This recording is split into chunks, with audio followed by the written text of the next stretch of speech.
Magandang umaga! Kumusta po?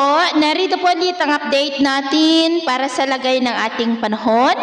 Ngayong umaga po ng January 31, 2026. Sa ngayon po ay patuloy pa rin na walang aktibong sama ng panahon sa loob at labas ng ating area of responsibility. Hanging amihan pa rin ang patuloy po na umiiral lalo na dito sa Luzon at may shear line na nag-extend dyan sa may Visayas at Surigao del Norte. At sa atin naman pong wind map forecast, posible na lalo pa nalalakas ang bugso ng hanging amihan sa susunod na mga araw at consistent pa rin na may namamataan na posible na sama ng panahon na mabubuo sa silangan ng ating bansa by next week na nagbabanta na lalapit po sa ating kalupaan at ang development po niya na ating babantayan kung matutuloy po o hindi.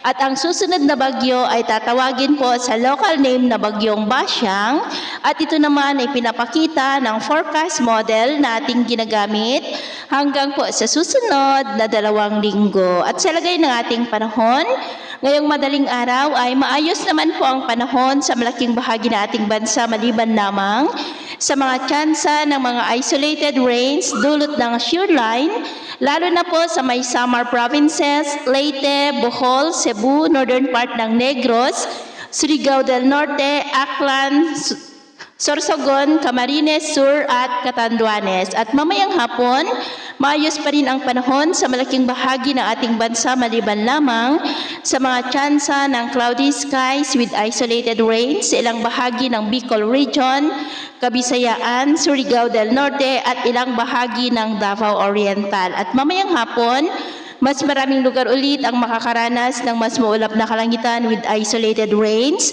lalo na po sa ilang bahagi ng Bicol Region, Kabisayaan at Mindanao, kaya mag-ingat pa rin tayo sa mga banta ng mapagbaha at pagguho ng lupa. At sa atin naman pong mga baybayin, maalon pa rin po ngayon sa silangang baybayin ng Luzon, Visayas at extreme northern Luzon seaboard na ang mga alon po ay posibleng aabot hanggang po sa 2 to 3 meters height. Kaya hanggat maaari ay iwasan na po muna natin ang papalaot dyan sa mga may kulay pula para mas makaiwas sa mga sakunang pangkaragatan. So yun po ng latest update natin sa araw na ito. Ako po muli si James na nagsasabing sa kahit na pagsubok po na darating sa ating buhay, huwag po tayong mawawalan ng pag-asa. Thank you and God bless!